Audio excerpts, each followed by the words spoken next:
the cop and blow. Fuck 5 they can't stop the dough. They wanna lock your rope for intent to seal, but you found hella money, ain't find a skill. Stay high. All right, folks. I need to tell you about the first time that I was booked on felony charges into a jail for multiple days. Okay, so let me tell you the story. So I was hanging out in this raggedy ass house, getting drunk almost every night, doing illegal stuff all the time to make money, hanging out with bad people. And one day at like 5 in the morning, some crystal dealer comes to the house, and I realized this guy's a crystal dealer. We should buy some crystal off of him. So we start smoking crystal, and then we all get the bright idea to go to a casino at like 6 a.m. So we go to this casino, crystal dealer, female friend, male friend, and I. That's 4 people. Now we get to the Indian casino, and I fucking terrorized the blackjack table. I used to be on ADD medication, so being on crystal is just like being back on ADD. I was real focused, and I fucking robbed those fucks over at the casino. And they had eyes on us as we were walking out.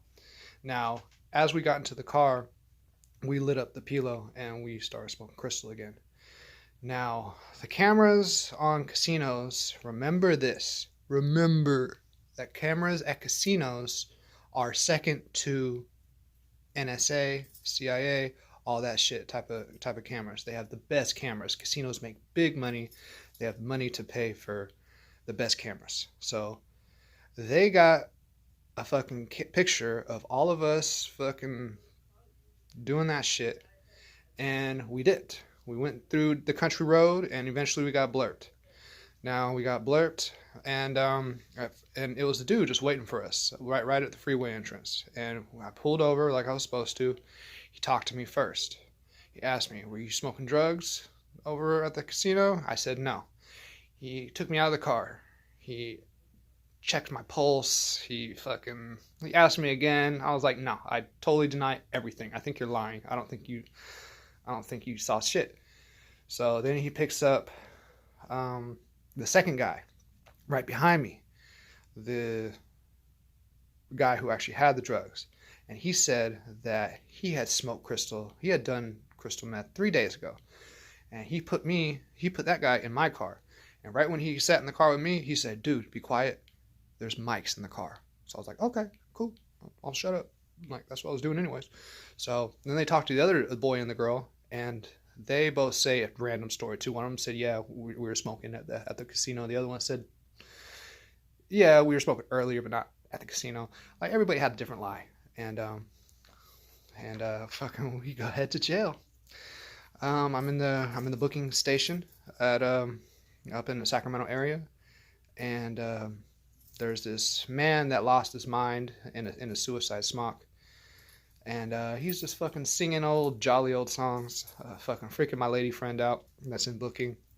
I actually had marijuana still on me in my crotch area, and I didn't know how to smuggle shit in jail. This is my first time in jail, so I ate like an eighth of marijuana in the bathroom over and over. I just kept on going to the bathroom, eating the marijuana, because I know that if I would have got caught for bringing drugs inside of the jail, it would have been another felony, and I would have been super fucked. So yeah, the cop interviews me, and he asked me a few questions, and the last question he asked me is, "Can you fight?" I got real uncomfortable. I was like, yeah, I guess. Turns out, when you're scared as fuck, it's hard to fight. I got booked into the jail. It was like 6 different rooms with like 18 bunk with like 7, 8, 9 bunk beds, and like 18 people inside each room. And the rooms were controlled by the Mexicans and the blacks. And any fighting skill that I would have had would have been totally negated by the 4 or 5 people that would have whooped my ass if I would have tried to fight anybody in there. And I wasn't trying to fight. These guys were like hardened criminals. I was just a fucking I wasn't them.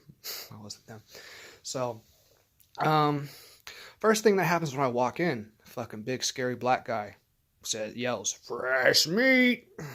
And I'm immediately punked. I'm just like, fuck. Oh, okay. And then I was at the wrong bed, and somebody took my other bed, so we had to move the mattresses, and I had to sleep in front of this guy that just called me fresh meat now. So like I'm sitting directly in front of him. He's at the upper bunk right across from me. I'm at the upper bunk right across from me, and he starts asking me questions about my hometown, how much money I came in with.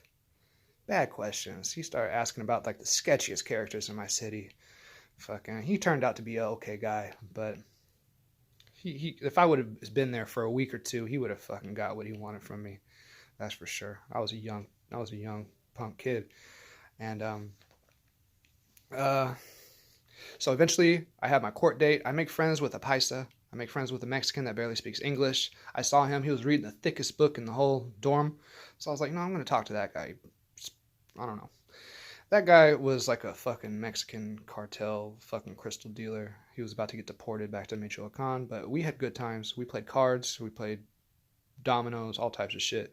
He even gave me coffee. That may have been laced with meth or some shit, to be honest with you, because that coffee was strong.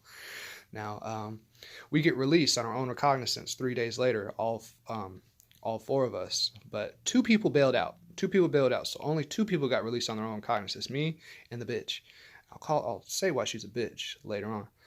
But yeah, so we all get released on our own recognizance. The female's scary ass Vietnam vet dad picks us up, fucking drives us home, and we go home, and I head straight to a party. I get fucked up. I hop in a fucking couple's bed and tell them how lonely I was in jail.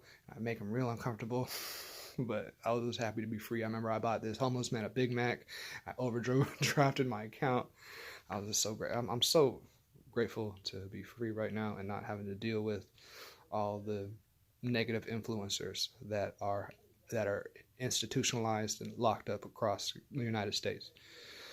Long story short, when we got to court, all those people, the two people in the other car dry snitched. They said they blabbed about the whole thing. They said that, oh, you better Joey better say that it was his shit. He doesn't know what type of drug dealer he had in his car. It's all on paperwork. They all fucking were trying to like pin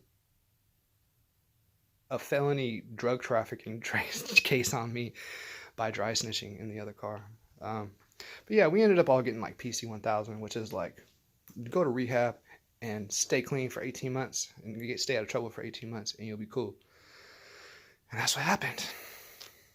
And that's the story of my career getting arrested. I get arrested, and they realize that I'm just a fuck up drug addict. They give me treatment, and then they leave me alone. And I go back to doing my own shit.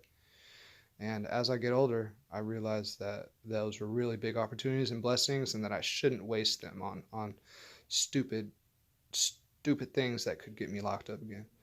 Because I got a really sick life right now. I'm like one of the 1% of the people in the world that are actually happy with themselves and like wake up in the morning like anticipating good things to happen. So it's hard to do that when you're in jail around a bunch of crabs. All right, guys. Suggestion: if you're selling drugs, if you're doing illegal shit, if you're making money in an unhonorable way,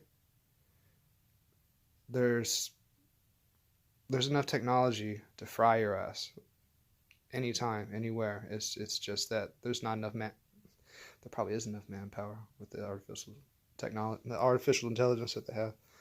But yeah, just try your best to live an honorable life and do what makes you happy. Mr. Nobody. Bye.